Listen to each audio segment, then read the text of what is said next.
Hervé Guillaumard, Executive MBA cohorte 9. Je suis responsable développement d'affaires et je suis alumni ESC Rennes.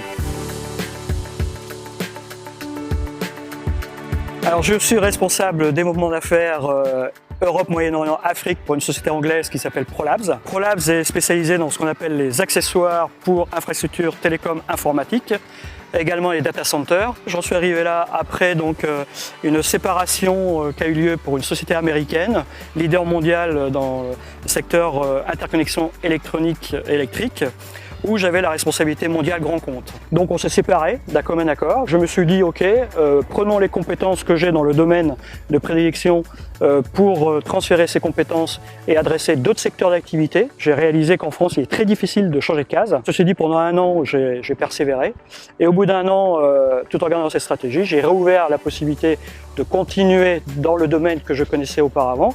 Et il s'avère qu'à peine j'ai élargi la stratégie que cette société anglaise, les discussions ont démarré. J'ai fait une offre de service à cette société pour pouvoir croître et évoluer dans leur activité.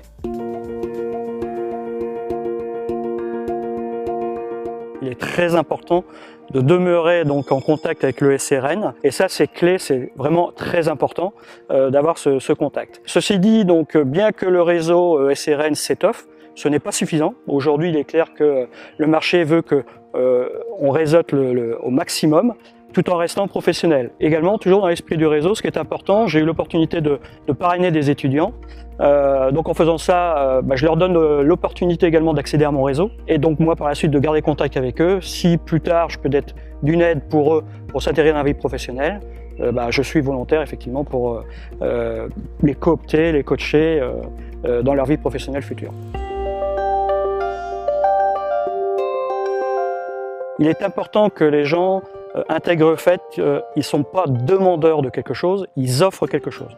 Donc il faut se positionner en tant qu'offreur de services. Lorsque vous allez voir un responsable d'entreprise, une responsable d'entreprise, vous serez vu complètement différemment si vous êtes un offreur que quelqu'un qui demande quelque chose. 2. Garder son réseau et surtout le faire croître, son réseau. Il faut être sur LinkedIn, c'est le premier réseau au monde concernant réseau professionnel, c'est indispensable.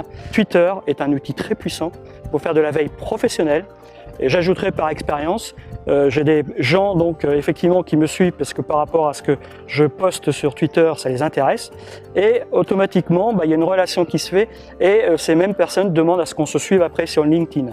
Et j'ai des exemples où je me retrouve avec des CEO, des exécutifs vice-présidents. De Twitter, on est passé à LinkedIn et on continue le relationnel. Donc ça, c'est très important. Je préconiserai également d'être sur WeChat, qui est le fameux réseau chinois.